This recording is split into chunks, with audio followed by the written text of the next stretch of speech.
profite qu'on attend 2 minutes pour rajouter quelque chose que j'ai oublié. C'est toujours la même chose quand on fait des exposés. Donc on se dit, j'aurais dû dire ça. Sur le fait de l'implication des humanitaires. Il y a le fait de faire de la substitution, comme j'ai dit, mais il y a aussi le fait que les humanitaires engagent beaucoup de personnel soignant.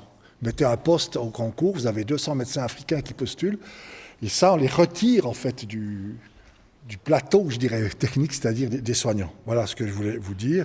Et la photo que vous avez vue, que j'ai mis, que je voulais commenter, c'était l'école d'infirmières, où on donne des cours, et ils sont à peu près 200 dans une salle où il fait 45 degrés.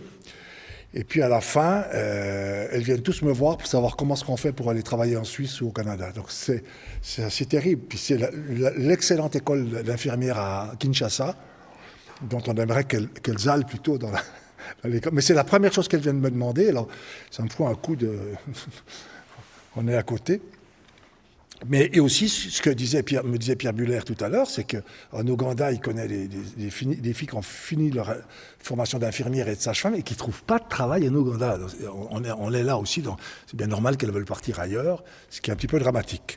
Nous avons la chance aujourd'hui, et après le brillant exposé de Cesla, d'avoir quelqu'un qui a les pieds dedans depuis des années et des années et des années, qui est anthropologue, qui travaillait avec le CNRS et qui est relié à Sciences Po Bordeaux, et qui parcourt les camps de réfugiés, Haïti, elle était dernièrement à La Réunion, et donc on se réjouit beaucoup de l'entendre. Je te passe la parole, Alice, pour ton exposé. Merci beaucoup, merci à tous. Hop là, comme je suis petite, voilà. Je vais descendre ce micro.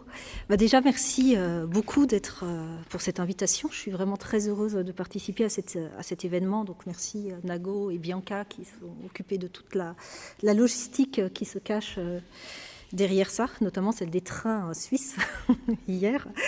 Et oui, je vais faire une intervention un peu moins structurée que celle qu'on a eue avant. Je vais plus partir sur le thème éthique, migration. J'ai décidé d'appeler cette intervention « Les choix humanitaires à l'épreuve des migrations », puisque travaillant sur l'immigration depuis longtemps et sur l'humanitaire, en fait, je travaille vraiment sur l'intervention humanitaire du point de vue de ceux qu'on appelle les bénéficiaires, donc des récipiendaires de l'aide. Comment ça fonctionne et ça dysfonctionne. J'ai surtout travaillé là-dessus au Sahara occidental, où j'ai fait ma thèse, puis en Haïti de 2010 à 2016 principalement, en Éthiopie où j'ai habité de 2016 à 2018-19, juste avant la guerre, dans le nord. Puis il y a eu le Covid, donc un arrêt de la vie mondiale, en tout cas pour les chercheurs et les personnes pour certaines personnes qui se déplacent. Donc voilà un petit peu mon profil. Et je m'excuse, je vais vous présenter un PowerPoint très léger, en fait, consistant essentiellement au plan de mon intervention, puisque j'avais beaucoup d'images à vous donner, mais je ne voulais pas trop qu'on se perde dans un show d'images. Et du coup, l'image, ce sera moi. Je vous en ai quand même mis quelques-unes sur mon dernière enquête de La Réunion, où je reviens récemment.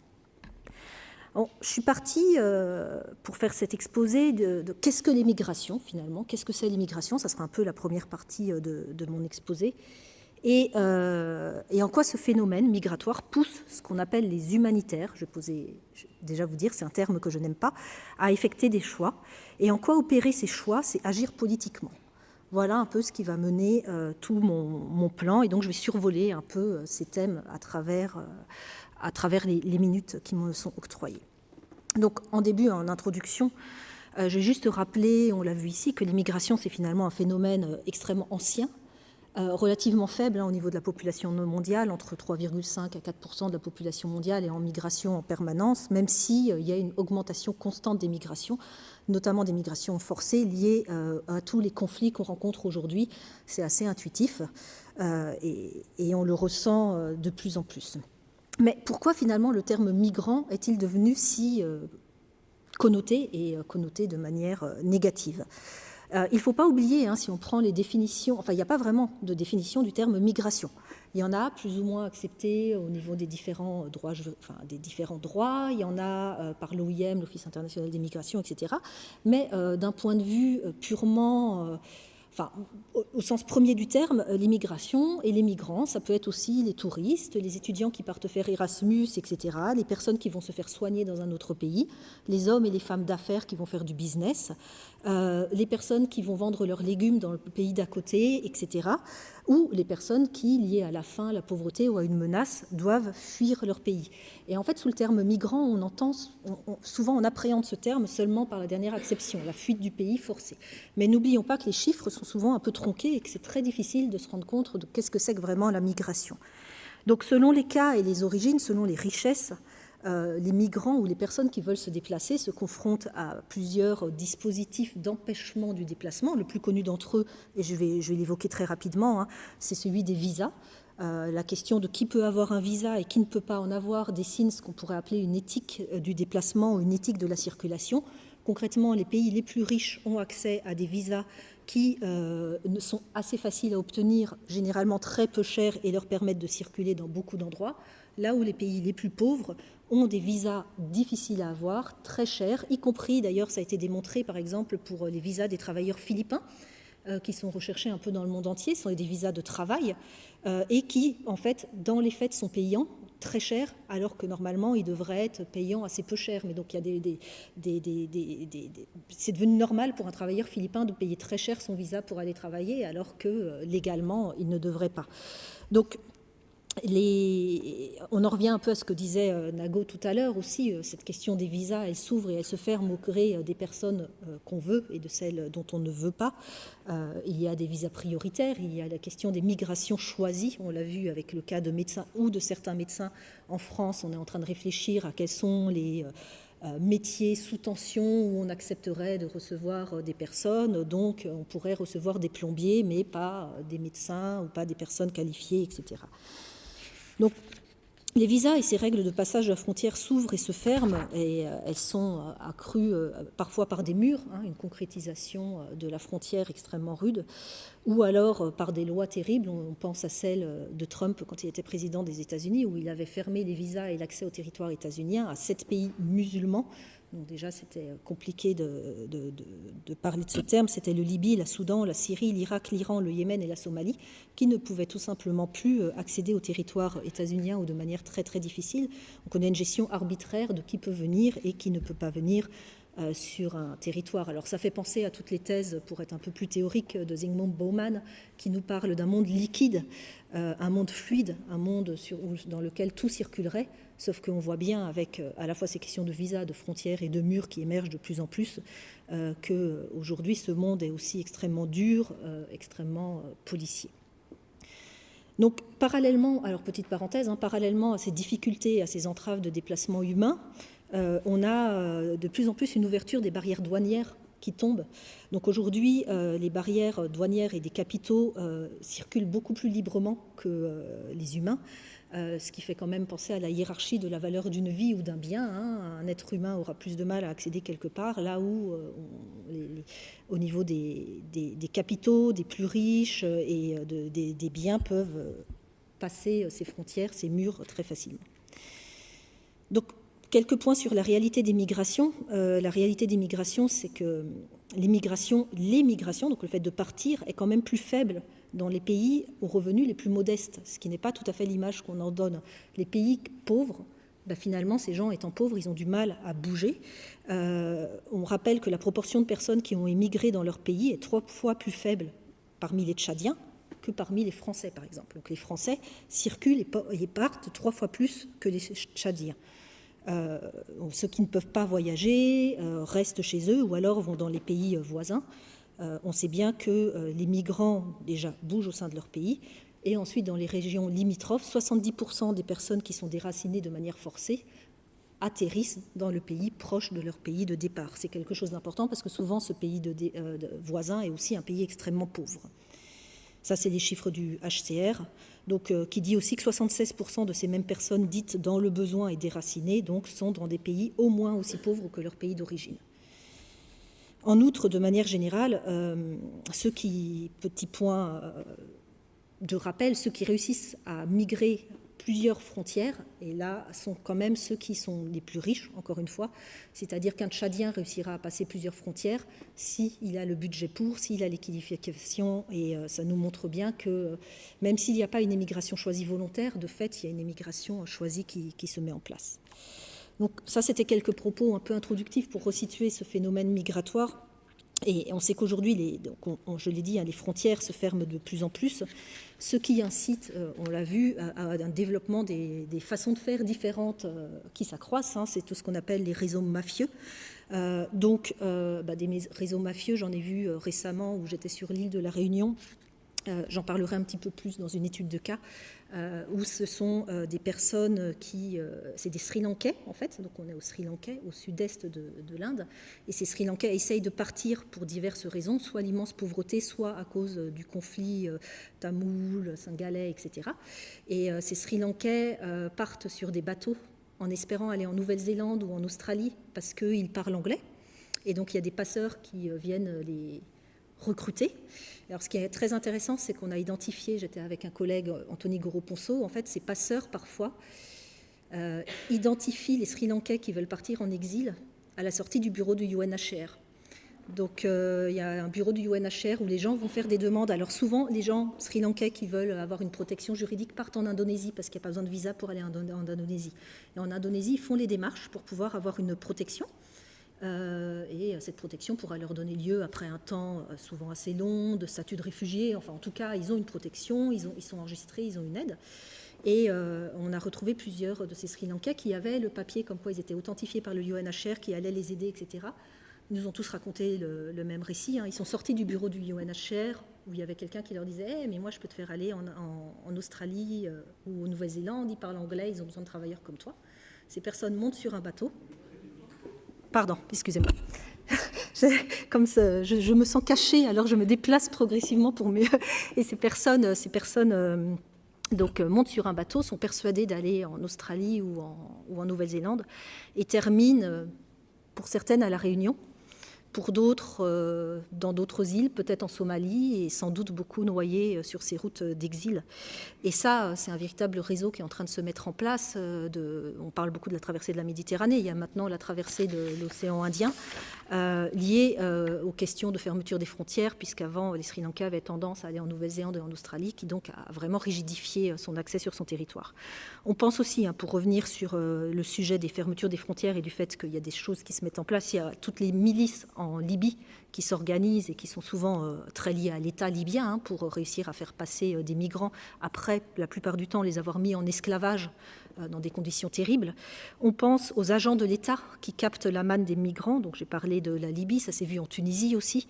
Donc il y a une manne migratoire qui se met en place. On passe à ces murs. Alors il y a une économie des murs aussi. Il y a plusieurs choses. Ça peut être très intéressant de voir à quel point les barbelés se sont technologisés. Il y a des travaux qui sont faits aujourd'hui. Les barbelés, il y a une petite histoire du barbelé qui a été écrite par Olivier Razak, qui racontait qu'au début, les barbelés ont été inventés aux États-Unis pour protéger les humains des troupeaux de bisons, et pas du tout pour enfermer les bisons. Sauf que très rapidement, les humains ont dit « Ah, mais au lieu de nous protéger, on va enfermer les bisons et les Indiens ». Et c'est comme ça que le barbelé est devenu une structure d'enfermement de plus en plus, et non plus de protection. Et aujourd'hui, ces barbelés sont créés et conçus spécialement pour pouvoir blesser les humains, notamment ceux qu'on trouve à Ceuta et Melilla. Donc il y a tout ce business qui est là-dedans et qui incarne très concrètement l'externalisation des frontières. Donc je vous dis ça de manière assez détachée, vous imaginez à ce que ça fait à l'humain qui traverse ça. Pour conclure, on peut fermer les frontières, mais on ne peut pas arrêter les migrations. Et c'est déplacer les migrants dans des mains malhonnêtes, dans des conditions de vie absolument terribles. Les causes de ces migrations, je vais être très rapide puisqu'on les connaît un peu tous ici, c'est de rappeler que ces mouvements migratoires sont très contraints, puisque les personnes ne se contentent, j'aime pas ce mot, mais ne partent pas seulement parce qu'il y a eu un bombardement ou une immense pauvreté, une sécheresse, etc. N'oublions pas que les personnes partent aussi d'un paysage, d'odeur, de lumière de leur pays, etc. Donc c'est ce qu'on évoque, un déracinement, c'est le fait de quitter un lieu dans lequel on baignait pour essayer de trouver un autre dans lequel on aura forcément du mal à s'adapter. Et les raisons de ces départs, elles s'accumulent. Très souvent, quand on travaille quand je rencontre les réfugiés et que je leur demande « mais pourquoi es-tu parti ?» les raisons, c'est c'est très rarement un bombardement. Alors c'est ce qui se passe aujourd'hui à Gaza, hein. Mais ça c'est l'archétype de l'image qu'on peut avoir. En fait, par exemple, j'ai eu comme réponse d'un Syrien, moi je vendais des roses, et puis quand il y a eu la guerre en Syrie, plus personne n'achetait de fleurs. Donc je suis tombée dans la grande pauvreté. Donc j'ai décidé de migrer. Et à partir de là se pose la question éthique de savoir est-ce que tu es un bon migrant ? Est-ce que tu pars à cause de la guerre en Syrie, ou est-ce que tu es un migrant économique? Est-ce que tu pars parce que tu es pauvre et que, en plus de ça, les soldats de l'armée syrienne étaient venus s'installer chez lui? Or, ces choix vont vraiment avoir un impact direct sur la trajectoire de cette personne. Autre cas un peu concret, j'ai travaillé dans le nord de l'Éthiopie, exactement à l'endroit où il y avait eu des déplacements forcés de population dans les années 80. Il y avait une famine et en fait l'État éthiopien, on a aussi profité pour faire un déplacement démographique de vague ampleur. Et dans ces zones-là, il est très intéressant de voir que l'État continue d'entretenir volontairement une spirale de la misère, parce que c'est des personnes qui se révoltent. Donc l'État éthiopien continue de ne pas développer cette zone juste au sud du Tigraï, où aujourd'hui il y a la guerre, et de faire sous-traiter le minimum de vie humain par les ONG et par l'ONU. Et l'ONU et les ONG que j'ai pu rencontrer sur place me disent on est très conscient que si on s'en va, les gens meurent, mais que le fait qu'on reste, on est complètement instrumentalisé par l'État éthiopien qui nous fait rester ici pour pouvoir dire que ces gens ne sont pas laissés à l'abandon, sauf qu'en fait ils le sont. Et d'ailleurs c'est là la récente guerre au Tigraï en Éthiopie a émergé de ces zones-là qui ont toujours de tout temps contesté l'État éthiopien.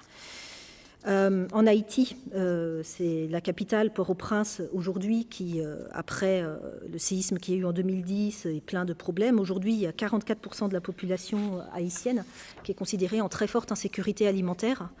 Il y a un risque de famine qui est omniprésent, donc une situation d'urgence alimentaire. Et là, ça n'intéresse absolument pas les bailleurs. Donc, il n'y a personne qui s'occupe du cas haïtien actuellement. Bref, j'aurais plein d'exemples à vous montrer et à vous expliquer, mais qui poussent les personnes à partir sur des parcours d'exil et à être, au choix, classés comme réfugiés, comme clandestins, comme migrants. Quand j'étais au Soudan, à la frontière de l'Éthiopie, en fait, il y avait des gens qui partaient la nuit à cause du conflit au Soudan. Et en fait, certains passaient la frontière éthiopienne au bon endroit, où il y avait des acteurs du UNHCR. Et alors en Éthiopie, le UNHCR est dominé, il y a une agence de gestion des réfugiés. Hein, c'est un État autoritaire, donc qui ne laisse pas faire les ONG ce qu'ils veulent. Donc il y a une agence de gestion des réfugiés éthiopiennes qui gère tout et après qui fait sous-traiter aux UN et aux ONG. Et donc cette agence qui s'appelle ARA est présente. Sauf que si les réfugiés arrivaient à 200 mètres du bureau de ARA, ils se retrouvaient illégaux et clandestins. Et là, ça montrait complètement l'aléatoire du parcours d'une personne. Enfin, vous arrivez en pleine nuit au bon endroit, vous êtes pris en charge, vous arrivez au mauvais endroit ou en dehors des bureaux d'ouverture. Ça aussi, c'était très intéressant. À 19h, ça fermait. Et vous êtes considéré comme un illégal, un clandestin, et vous êtes inscrit nulle part. Donc là, on a vraiment une question dans ce choix et dans l'éthique qui me paraît assez intéressante. Donc, je ne vais pas parler du changement climatique, mais vous voyez là qu'on est sur la question de qui trier, qui est considéré comme un bon migrant, comme un vrai migrant, etc. Et face à la multiplicité des situations migratoires, se pose déjà cette question lancinante. Comment et qui peut juger quelles sont les personnes qui peuvent recevoir de l'aide, quelle aide elles peuvent recevoir, pourquoi ne pas donner cette aide, et à partir de quand on considère que cette personne aurait mieux fait de rester chez elle. On pense ici aux vendeurs de fleurs syriens. Et ça, c'est des choses qui sont arbitrées actuellement par des juges, hein, quand la personne accède au niveau d'une demande d'asile, par exemple. Donc en outre, on sait que les chemins de l'exil ne sont pas linéaires. Les gens s'arrêtent, par exemple en Libye, parce qu'ils sont exploités économiquement. Il y a même des cas de mise en esclavage. Les gens détournent, les gens prennent des routes migratoires en fonction de ce qu'on leur dit, des arrêts d'un côté ou l'autre sont attirés. Les gens attendent à un endroit pour pouvoir avoir suffisamment d'argent et continuer leur parcours, etc.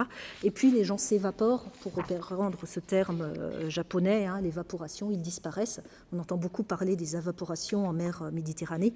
Le cas de la Réunion dont je vous parlais plus tôt fait penser qu'il y a pas mal d'évaporation dans l'océan Indien.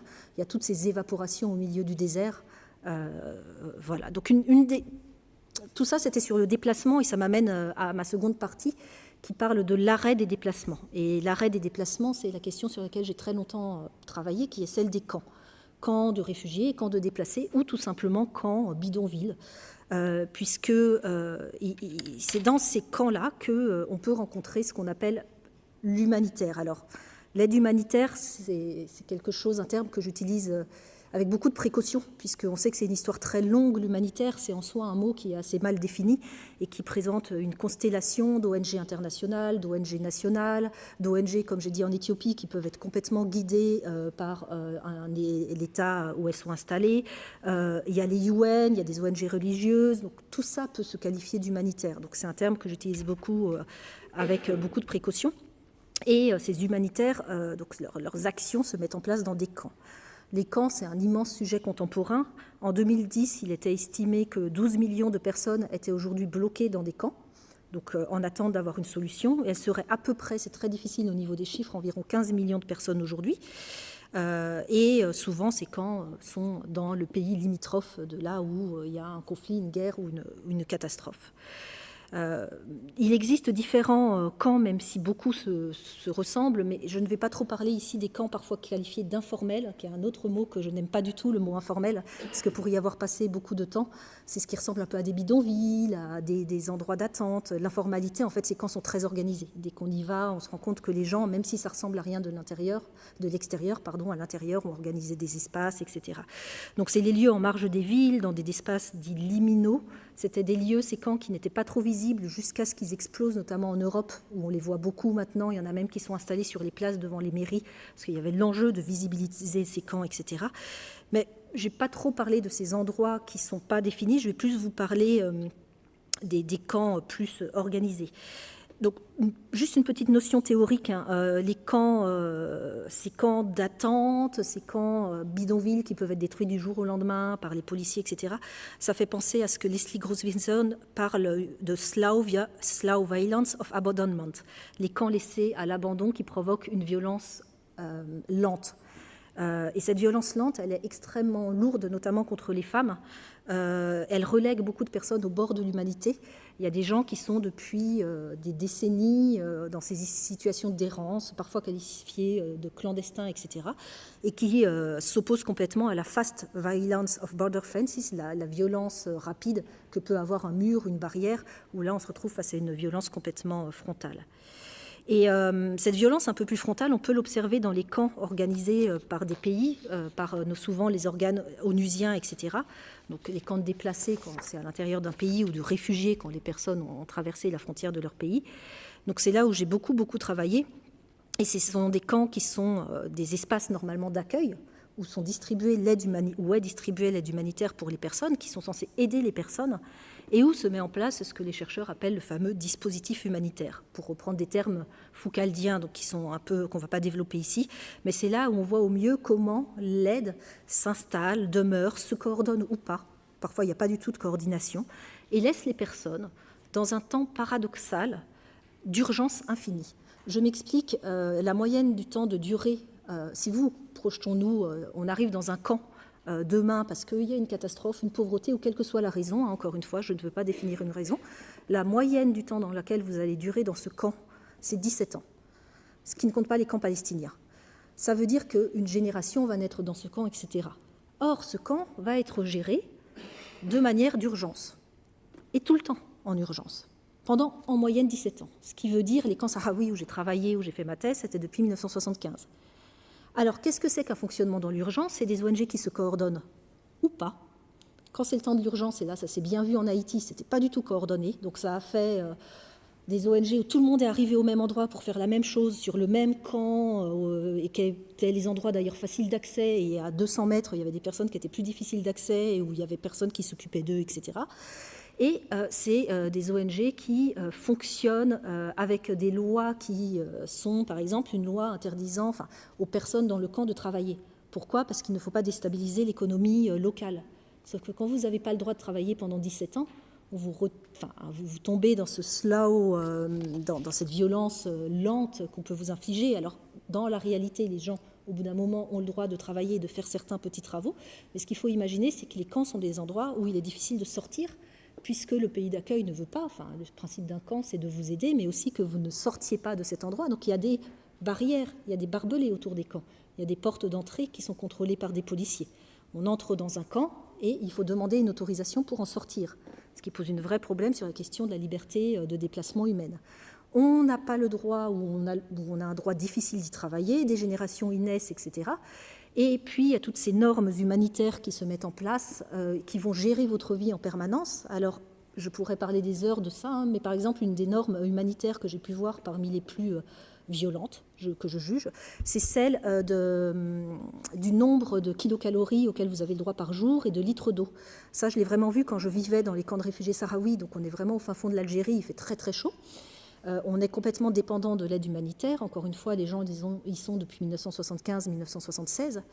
Et puis, c'est des camps où il n'y a pas beaucoup d'argent. La situation sahraoui, tout le monde s'en fiche un petit peu. Il y a la question du Maroc, qui est un pays important, etc. Alors, je fais une petite parenthèse, je parlerai plus tard de la question des bailleurs, parce que parfois, il faut attirer l'action, il faut attirer l'intérêt sur ces lieux pour que les bailleurs donnent de l'argent. Donc, pour les camps sahraouis, on a fait venir Angelina Jolie, qui était venue, qui a fait une interview devant les camps sahraouis. Ça a permis d'avoir 250 000 €, puis elle est partie. Puis depuis, c'est malgré tout des camps qui ont beaucoup de problèmes. Les ONG ou les gestionnaires ont beaucoup de problèmes à avoir de l'argent. Et il s'avère que quand j'étais là-bas, j'avais une carte de réfugié. J'y ai passé 2 ans et demi, donc j'avais ma carte du UNHCR de réfugié qui me permettait d'aller chercher à manger et donc d'avoir mes 2100 kilocalories par jour, qui est la norme. Donc 2100 kilocalories par jour, vous pouvez dire c'est beaucoup, c'est pas beaucoup, etc. Sauf que c'est une norme qui normalise absolument tout le monde. Et puis, qu'est-ce qui se passait? Au bout d'un moment, ces 2100 kilocalories par jour, on vous les donnait pas en qualitatif. On vous donnait par exemple une semaine de suite de l'huile d'olive, surplus Italie. Puis après, on avait une semaine de suite du fromage en boîte, surplus suisse.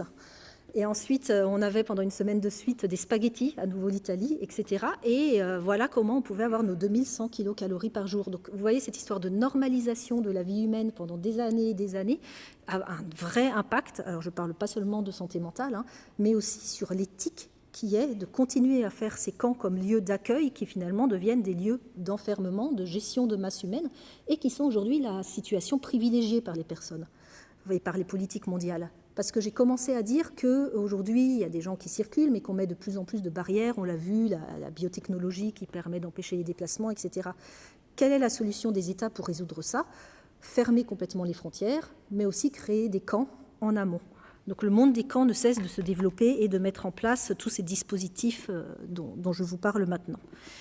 Alors, on va se projeter dans la peau d'un réfugié rapidement. On est au Soudan, il se passe quelque chose. On va se réfugier en Éthiopie, qui malgré tout reste un grand pays d'accueil de l'Éthiopie. On a de la chance, on arrive au moment où le bureau d'accueil des réfugiés est ouvert.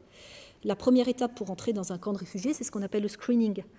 Au moment du screening, on essaye de calculer votre niveau de vulnérabilité. Est-ce que vous êtes avec une famille ? Est-ce que vous êtes une femme? Alors, être considéré d'être une femme, c'est un critère de vulnérabilité, chose que j'ai discutée dans certains travaux. Chez les Sahraouis, les femmes ont plus de droits et de pouvoirs que les hommes. Parce qu'avant, les hommes étaient nomades, donc ils avaient leur droit de nomade, mais depuis qu'ils sont dans des camps, c'est une sédentarisation forcée, et donc le droit des femmes, qui était le droit de la terre, enfin du matériel, elles n'ont que ça dans un camp. Donc, est-ce que les femmes sont toujours vulnérables? C'est au cas par cas, quoi. Si vous êtes un enfant seul, vous êtes vulnérable. Si vous avez un handicap, vous êtes vulnérable, etc. Donc, au moment de l'enregistrement, de l'entrée dans le camp, on va s'occuper de ça. Mais qu'est-ce qu'on va faire aussi? On va vous prendre l'iris de vos doigts, on va vous prendre une photo faciale, on va vous prendre l'iris de votre œil. Et les biotechnologies sont aujourd'hui complètement testées dans les camps à travers le monde. En Jordanie, actuellement, on teste le fait de pouvoir payer. Donc, on donne une somme d'argent aux réfugiés, où ils ont un supermarché qui coûte d'ailleurs très cher. Et pour pouvoir payer au supermarché, c'est l'iris de leur œil qui leur permet de payer ce qu'ils achètent au supermarché. Donc c'est toute une industrie de la gestion biotechnologique qui se met aujourd'hui en place. Et puis moi, ma grande question, c'est qu'il y a une tentation sécuritaire actuelle.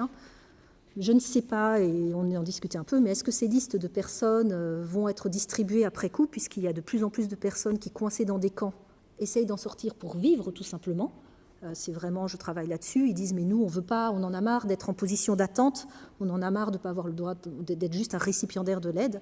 Nous voulons vivre et donc nous voulons partir des camps, sauf que si ces personnes se retrouvent aux frontières de l'Europe et qu'on leur dit, mais toi, mon gars, tu as été identifié dans un camp, on te donnait de l'aide humanitaire, etc., pourquoi t'en es parti?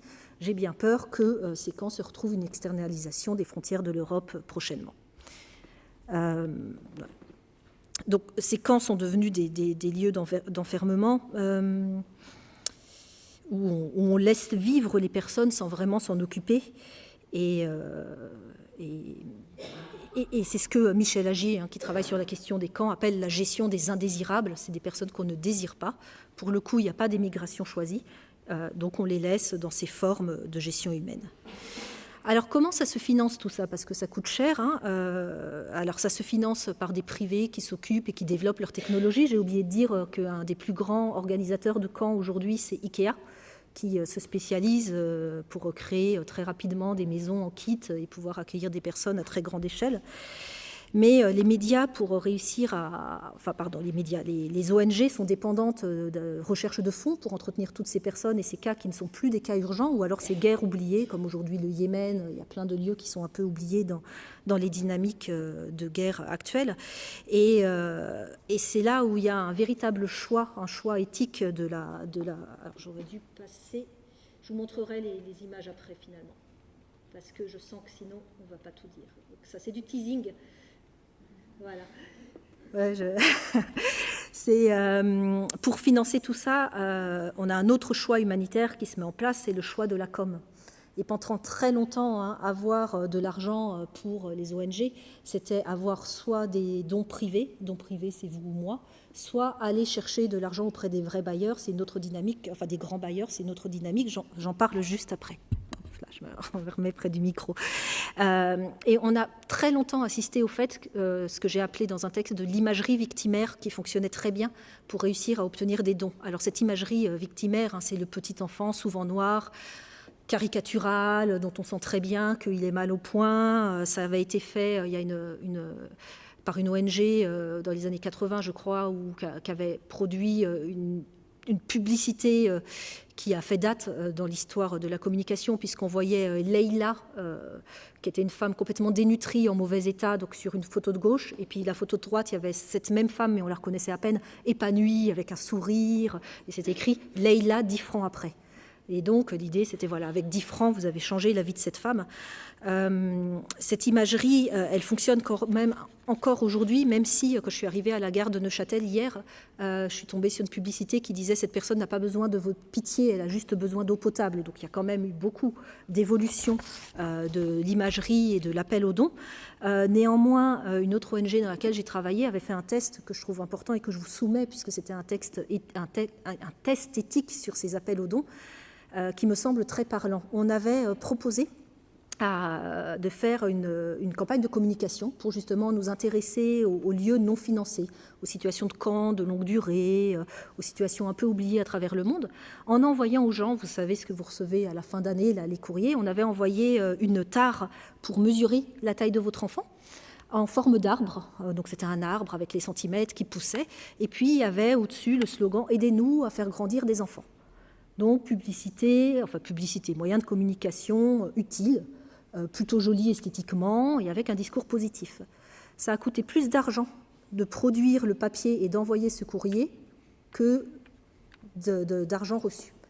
Si vous envoyez, juste après, le test a été fait, une seringue de renutrition, ces petites seringues pour forcer, puisque quand on n'a plus faim, on est obligé d'être nourri de force par des seringues de renutrition. Donc c'est une seringue de renutrition qui n'a aucun impact pour les gens, ils ne vont rien en faire, quand ils la recevoir, mais le symbole est fort. Si vous l'envoyez, vous rentabilisez votre production de seringues en plastique et votre courrier par envoi environ 10 fois. Donc cette imagerie victimaire, même si c'est dur à dire, elle fonctionne, bien qu'on fasse tout pour y échapper, elle fonctionne quand même pas mal. Alors vous ajoutez ça à la compassion à géométrie variable qu'on peut avoir. On a tous entendu parler ici du mort kilométrique, le fait que si les gens sont loin et qu'on n'en a jamais entendu parler, on aura du mal à les aider. Là, ça s'est vraiment vu, y a plein d'exemples récents, mais là où ça s'était vu notamment, c'était en 2010, où il y a eu le séisme d'Haïti. Alors aujourd'hui, plus personne ne veut donner en Haïti. Aujourd'hui, ça y est, Haïti est un pays à nouveau oublié, mais en 2010, il y avait beaucoup d'images. Ça a beaucoup impressionné. 40 secondes de tremblement de terre, 250, 360 000 morts. Bon, en fait, on ne sait pas combien il y a eu de morts. Il y a eu beaucoup d'images, il y a eu pas mal de dons à l'époque faits sur Haïti et beaucoup de médias.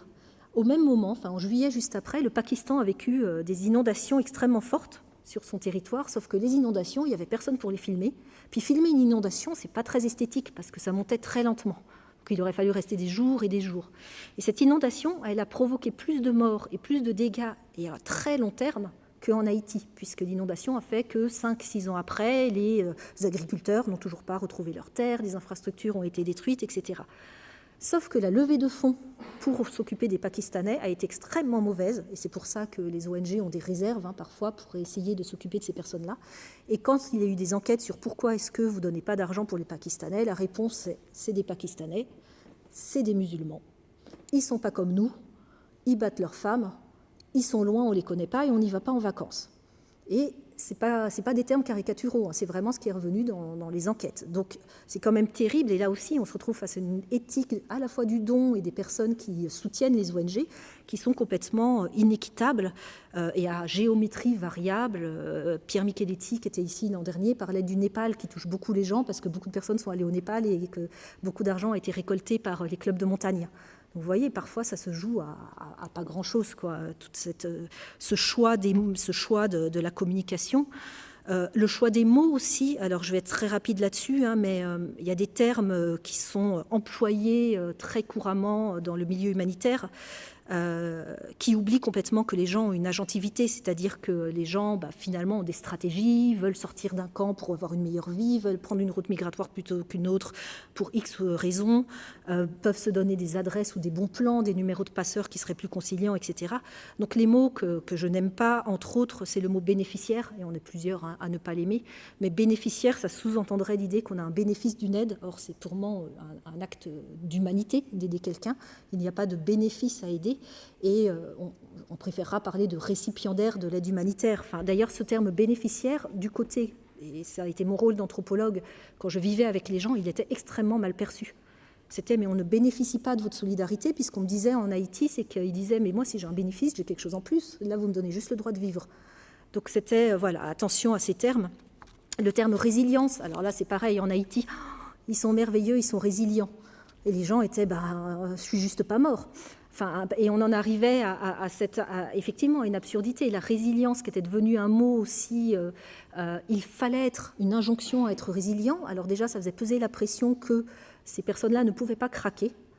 Ah mais non, tu es censé être résilient, tu ne peux pas devenir fou mentalement, tu ne peux pas craquer, quoi. Tu es naturellement résilient. Et puis, et ça, relisez les médias, alors ça date de 2010, mais 2-3 jours après le séisme, il y avait ce mot et du style à regarder. Même s'il y a encore des morts dans la rue, les gens ont ouvert des petits commerces. Mais il fallait bien qu'ils se nourrissent. Effectivement, si on n'est pas mort, on continue. Donc ce terme résilient pose beaucoup de problèmes. Le mot communauté, etc. Il y a plein de mots qui sont compliqués. On pourra revenir là-dessus par la suite. Il y a des mots aussi que les ONG n'utilisent pas. Alors là, pour le coup, c'est les ONG qui se refusent à les utiliser. Et c'est intéressant, ça montre en quoi, et ça sera la conclusion, que les ONG sont de fait politiques. Dans les pays forts, alors vous avez compris que j'ai surtout, là, les 2 cas dont je vous parle, c'est Haïti, qui est pour le coup un pays faible, où il s'est passé à peu près n'importe quoi, pour le dire rapidement, et l'Éthiopie, qui est un pays ultra fort, où même les ONG sont soumises à un ministère des ONG qui décide pour elles. En Éthiopie, comme dans d'autres pays tels que la Russie, la Chine, etc., il y a plein de mots interdits. Si vous dites le mot choléra en Éthiopie, vous vous faites virer en 24 heures. C'est déjà arrivé à une grosse ONG qui a dit « Ah, il y a du choléra ». Il n'y a pas de choléra en Éthiopie. Il y a de la diarrhée aiguë. Donc vous avez les ONG qui mettent en place des doubles rapports. Le rapport avec les vrais chiffres, les vrais mots, et qui sera celui qui dit il y a tant de personnes atteintes du choléra dans la zone, en plus interdite et rejetée par l'État. Et puis vous avez le rapport officiel qui dit il y a de la diarrhée aiguë dans telle région, avec les chiffres officiels qui sont des chiffres, ça a été prouvé par des travaux complètement tronqués. Et il n'y a pas de famine aussi en Éthiopie, vous appelez ça de la malnutrition sévère extrême. Tous ces euphémismes sont aujourd'hui complètement accepté, avec ce dilemme moral qui est très connu, hein, soit vous acceptez en tant qu'ONG d'utiliser ces mots-là et vous restez dans le pays et vous pouvez continuer à travailler, soit vous dites le mot choléra, et le mot choléra a été dit en Éthiopie il y a quelques années, et l'ONG en question a eu 24 heures pour partir. Donc ça accepte aussi, c'est des dilemmes d'accepter, de moins dire les choses, de mal dire pour pouvoir rester sur place. Donc j'en arrive, c'est bon, je suis à 35 minutes, je ne voulais pas vous, je voulais pas trop vous déplacer parce que vous avez compris que je peux parler assez longtemps. J'en arrive à ma conclusion qui est un peu longue, mais on a déjà abordé des points ensemble. Parmi tous les choix donc, que les humanitaires doivent faire aujourd'hui, c'est les choix des bailleurs. Est-ce qu'on est indépendant pour savoir qui on aide? C'est une vraie question aujourd'hui qui se pose.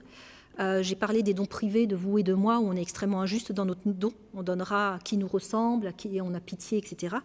Il se passe un petit peu la même chose au niveau des gros bailleurs, tels que les bailleurs européens, onusiens et compagnie, qui font des appels aux dons pour des pays spécifiques. Donc, de fait, c'est orienté sur des temporalités souvent extrêmement courtes, 6 mois. En 6 mois, on peut faire très très peu de choses quand on est dans le milieu. Et puis, en distinguant des situations de légitimité et de non-légitimité. Donc on se retrouve aujourd'hui avec des bailleurs qui disent « Ok, vous pouvez aider des personnes, mais seulement si c'est des vrais migrants ou des bons migrants. Donnez-moi la définition d'un vrai ou d'un bon migrant. » Sachant qu'en plus de ça, petit rappel, les bons migrants pourraient être mauvais. On a vu, alors je ne sais pas pour le cas suisse, mais pour la France, un formidable accueil des Ukrainiens avec des mêmes lois qui permettent de rejeter d'autres réfugiés qui ont pourtant le même profil. Donc les mêmes lois ont été utilisées pour un accueil d'un côté et un rejet de l'autre. Donc c'est très difficile aussi au niveau des lois de voir ça. Donc est-ce que aussi les ONG et donc cette galaxie des ONG, donc avec toutes les subtilités, ne se retrouvent pas à faire en somme ce qu'on appelle la main gauche de l'État? C'est quelque chose qui a déjà été développé par d'autres chercheurs, c'est-à-dire la main compatissante et réparer les erreurs de ce que font la main droite. D'un côté, on fait des frontières, des barbelés et on provoque des guerres, etc. Et de l'autre, on sait qu'il y a des ONG qui seront là pour sous-traiter les malheurs qu'on produit nous-mêmes. La délégation aux ONG de choses qui sont des prérogatives de l'État, c'est aujourd'hui en accroissement total. C'est-à-dire qu'il y a des choses, ça se voit en France, avant la France pouvait organiser des logements d'urgence pour les personnes qui étaient sans-abri, pouvait organiser même des distributions alimentaires. Aujourd'hui, ils disent non, on ne fait pas tout ça, il y a des ONG qui vont le faire. Et ça, encore une fois, on se retrouve face à un problème éthique. Donc, ces bailleurs, cette question des bailleurs, elle est très compliquée. Puis alors, ce qui est amusant, c'est de voir en quoi, de temps en temps, on donne, et puis finalement, l'argent, là, n'est pas reçu ou est mal reçu. Ça s'est passé récemment avec le cas du Maroc. La France, après le séisme au Maroc qu'il y a eu récemment, a voulu donner beaucoup d'argent. Il y a eu, pour le coup, une spontanéité. Alors là, les gens connaissent des Marocains, vont en vacances au Maroc, etc. Beaucoup d'argent. Puis l'État français, pour de la diplomatie, tout ça, on est aussi sur des questions de diplomatie. L'État français a voulu débloquer de l'argent pour le Maroc, et le Maroc a refusé. Et ça a été extrêmement mal perçu, parce que ça rompait cette domination de « je te donne ». Et vous savez, en anthropologie, on parle de Marcel Mauss, qui dit qu'à chaque fois qu'il y a un don, la personne est obligée de recevoir et de rendre. C'est un triptyque. Il développe ça à travers le monde. Il dit qu'à Noël, ça se passe comme ça. On est obligé de recevoir son cadeau de Noël en faisant semblant d'être content, même si on l'a déjà. Et ensuite, ça nous engage à rendre un autre cadeau de Noël une autre fois. Et là, ce triptyque du don, très anthropologique, il a été complètement effacé par le refus du Maroc de recevoir l'aide en France. Et par contre, le Maroc a accepté l'aide d'autres pays qu'il a choisis. On avait eu le même débat quand l'Inde a refusé l'aide après le tsunami, où ça a fait un branle-bas-le-combat avec des gens qui ont dit « mais comment on va les aider? Ils ne veulent pas de notre argent ». Sauf que l'Inde a dit « mais moi, j'ai ma souveraineté nationale et c'était un acte aussi de dire « je suis suffisamment fort de m'occuper de mes propres déplacés sur la côte indienne, etc. » Donc ça nous redessine une géopolitique de l'aide quand aujourd'hui, les personnes qui sont censées être récipiendaires de l'aide et sont censées dire « oui, on est heureux », commencent à dire « non », ce qui change complètement les choses. Donc ces dons, ça c'était une parenthèse, le fait qu'ils soient de plus en plus rejetés, mais les grands bailleurs qui orientent de plus en plus à qui va être donné l'argent, font que il y a des intentions politiques qui sont complètement liées à ces donateurs. Encore une fois, ça avait été dit à cette tribune l'an dernier, donc je vais pas le répéter. Et cette course aux dons, elle s'opère aujourd'hui où de plus en plus dans les sièges des ONG, il y a des gens qui sont des négociateurs pour aller au siège à Strasbourg, pour aller au siège en Suisse, etc. Essayer de dire, nous, on serait les meilleurs pour répondre à telle crise. Donc on ne se retrouve plus dans un endroit où il y a une crise et les gens vont aider. On se retrouve où en amont, on essaye de dire quelle crise va y avoir, qu'est-ce qu'on peut aider, sur quelle temporalité, et en concurrence avec d'autres ONG, ce qui font qu'au final, la qualité de ce que peuvent recevoir les bénéficiaires, les fameux bénéficiaires, sur le terrain semble baisser. Aussi par le fait que tous ces argents, encore une fois, sont donnés sur des temporalités de 6 mois. Et 6 mois, c'est rien pour aider à aider des personnes, quoi. Alors, je vais revenir très rapidement sur quelque chose qui sous-tend un peu mon intervention depuis tout à l'heure, mais on comprend que c'est quand même souvent des pays des Nord vers les pays des Sud. Il y a une occidentalisation. On essaye aujourd'hui de désoccidentaliser les pratiques de l'aide. Malgré tout, on a essayé en 2016 à Istanbul de faire ce qu'on a appelé la localisation de l'aide. Donc la localisation de l'aide, c'est que les gros sièges des ONG, en gros, se répartissent plus près des lieux de crise, un siège en Afrique de l'Ouest, un siège en Afrique de l'Est, etc. Et puis de mettre du personnel local pour que ça fonctionne mieux. Cette désoccidentalisation des pratiques, pour l'instant, elle n'a pas l'air d'être efficiente pour plusieurs raisons. Déjà, les personnes ont été formées au même endroit. Alors, ce n'est pas parce que la personne vient du Congo que si elle a eu la même formation, enfin peut-être qu'elle parlera la langue et qu'elle connaîtra mieux le contexte, mais malgré tout, si on applique les mêmes façons de faire, ça ne va pas fonctionner. Et je reviens ici un peu sur les normes dont je parlais plus tôt, les 2100 kilocalories par jour par personne, les 2 litres d'eau par jour par personne, etc. On est aujourd'hui, je vous invite à taper sur Internet les toolkits de gestion du camp, qui vous indique exactement, si vous voulez construire un camp du jour au lendemain, comment faire, combien pèse une couverture, combien mesurera la couverture, combien vous pouvez mettre une couverture dans un carton, combien ça vous coûtera si vous le mettez dans un Airbus, en kérosène, etc. Donc, tout est devenu extrêmement normé et cette normalisation est à la base liée au qualitatif, est devenue, encore une fois, une quantification de la vie humaine et on repense à nos 2100 kilocalories par jour. Donc cette désoccidentalisation de l'aide, si elle s'effectue exactement avec ces procédures et ces processus qui y a lieu et ces normes qui sont mises en place de plus en plus, enfin, je ne pense pas que ça va fonctionner, quoi. Et enfin, et je vais terminer par là, et après, on verra ce que je fais des quelques images, mais je préfère m'arrêter par là. Outre cette question donc, du choix des bailleurs, de la désoccidentalisation, etc., on voit profondément que tout cela est traversé de choix politiques. Et ça, c'est quelque chose qui est très étrange, parce que quand on parle à beaucoup de grosses ONG ou des UN, etc., disent « mais nous on n'est pas politique ». Et l'humanitaire, pourtant, sur le terrain, est perçu comme un agent politique. Quand vous êtes en Éthiopie, d'ailleurs, les gens sont persuadés que MSF ou ACF, c'est le gouvernement. Parce que, comme le gouvernement est tellement omniprésent et dirige, en fait, pour eux, les ONG internationales sont des agents du gouvernement. Voilà. Donc, l'humanitaire est souvent perçu comme politique. En Haïti, où là, il n'y avait pas d'État, les Haïtiens vous disent « Ah, mais c'est les Américains qui donnent pour pouvoir mieux pénétrer le pays, c'est les Français qui donnent, etc. » Donc, il y a plein d'enjeux. Bref, le milieu humanitaire est traversé de personnes qui s'engagent politiquement. Il faut voir les débats en interne, les débats sur l'imagerie victimaire, enfin, tous ces débats-là, ils sont très présents, mais ils ont parfois du mal à émerger. Et finalement, l'humanitaire doit se penser comme politique et l'assumer. Et c'est quelque chose sur lequel j'aimerais terminer, puisque souvent, il y a beaucoup de discours généraux et qu'on entend dans certains masters, il y a de plus en plus de masters. Alors j'avais compté, il y a 8 ans en France, juste avant la crise du Covid, il y avait 32 masters humanitaires ou masters développement en France. Juste sur la France. Ce qui veut dire qu'il y a plein de jeunes qui se lancent et qui veulent faire de l'humanitaire, du développement, etc. Et ces masters, pour beaucoup, n'étaient pas critiques, ne portaient pas de regard critique sur l'action humanitaire. Donc, encore une fois, où elle en est, la désoccidentalisation qu'on peut avoir. Et puis, ces masters continuaient d'entretenir ce mythe, cette mythologie d'un humanitaire qui serait dépendant de la politique et qui serait encore basé sur les principes. On est indépendant, on est neutre, on va aider tout le monde sans distinction. Or, quand on fait de la pratique humanitaire, ce que j'ai pu faire pendant 10 ans avant de rentrer dans la recherche et en discutant avec les collègues, non, le simple fait d'intervenir dans un endroit ou de ne pas y intervenir, le fait de dire choléra ou de ne pas dire choléra, le fait de vouloir coopérer avec tel pays ou pas, sont des actes politiques forts. Et encore une fois, on va dans un endroit si des bailleurs nous ont permis d'y aller. Donc l'action humanitaire, c'est une matrice à plusieurs niveaux.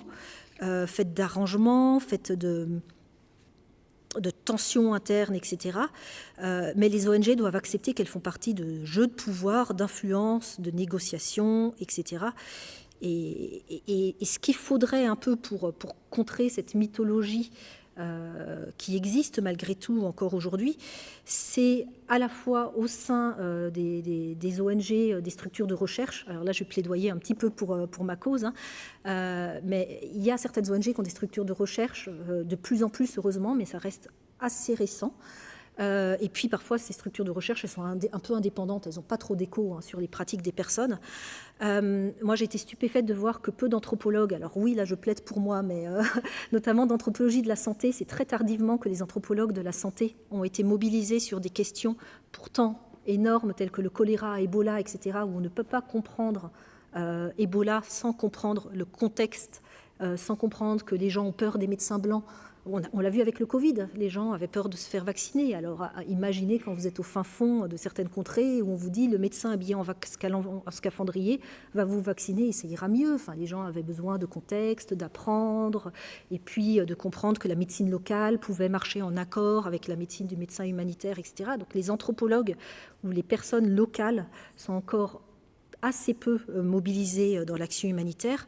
Et puis, continuer des observatoires tels que celui-ci, je pense, peuvent nous permettre de se poser un peu ces questions de fond qui remuent, qui font parfois pas facile, parce qu'aller dire à certaines ONG qu'elles ne sont pas neutres ou indépendantes, alors que dans les faits, elles ne le sont pas, mais si vous leur dites, vous avez des cassures idéologiques extrêmement fortes.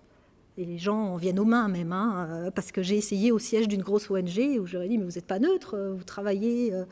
Ou alors aussi, mais vous faites plus de l'urgence, là, vous faites des canaux d'irrigation depuis 35 ans, alors c'est plus de l'urgence. C'est de l'urgence, nous sommes des urgentistes, nous ne travaillons pas pour le pouvoir, etc. Donc il y a beaucoup de coups de pied à mettre un peu dans la fourmilière par principe de réalité, en somme. Et les migrations nous permettent de révéler la plupart de ces choix. Voilà, alors je me suis, comme d'habitude, j'ai pas du tout suivi l'ordre de ce que je voulais faire, mais je suis restée en 45 minutes. Donc je vous remercie si vous avez des questions ou si vous voulez peut-être revenir sur une ou deux photos. Alors le cas, je vous montre juste les photos comme ça. Vous avez vécu 45 minutes sans images. Alors, donc à La Réunion depuis 2018, il y a des Sri Lankais qui arrivent. Je vous ai remis cette carte pour vous montrer où est Sri Lanka. Donc je vous ai dit que certains passaient par l'Indonésie où ils se faisaient alpaguer par le responsable, enfin par quelqu'un à la sortie du UNHCR, leur faisant croire qu'ils allaient atterrir en Australie. Et en fait, ils partent plein ouest. Alors certains font étape par, vous voyez ce qui est écrit BIOT là, c'est le Royaume-Uni, mais en fait c'est ce qu'on appelle les Chagos. C'est un archipel. Alors c'est assez compliqué au niveau géostratégique, mais il y a les États-Unis qui ont une base ici.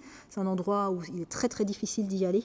Et en fait, ce qu'on a pu trouver avec un collègue où on a fait une enquête à La Réunion là il y a une dizaine de jours, c'est que certaines personnes, donc soit partent directement du Sri Lanka, soit partent de l'Indonésie par des passeurs, vont plein ouest. Pour certains, se retrouvent donc aux Chagos. La capitale c'est Diego Garcia, où ils sont exploités, ou alors enfermés dans des centres pendant 6 mois où ils s'ennuient, comme ils disent. La seule chose qu'ils avaient à faire, c'est de jouer de temps en temps au volleyball avec les soldats américains, et où on leur redonne un peu d'essence au bout de 6 mois, au bout de, pour certains 1 an. On leur redonne des bouteilles d'eau et du gasoil pour aller à nouveau plein ouest. On sait que certains se sont retrouvés à Maurice, qui leur a donné des bouteilles d'eau et du gasoil et qui leur a dit « La Réunion, c'est par là-bas ». On imagine que plein de personnes ont disparu là-dedans. Donc voilà, c'est des photos des bateaux pleins. Je ne les ai pas prises. C'est des photos de journalistes que j'ai retrouvées en ligne parce que j'étais pas. Ils arrivent depuis 2018, souvent en été. Enfin, il n'y a pas énormément de bateaux qui sont arrivés. Et donc la Réunion, c'est un département français. Moi, ce que j'ai fait, c'est qu'on a retrouvé les bateaux en cale sèche. Donc pour voir un petit peu les conditions dans lesquelles les personnes traversent parfois 41 jours, plus de 4200 km. Ça montre un peu le désespoir de ces personnes sur des bateaux. Donc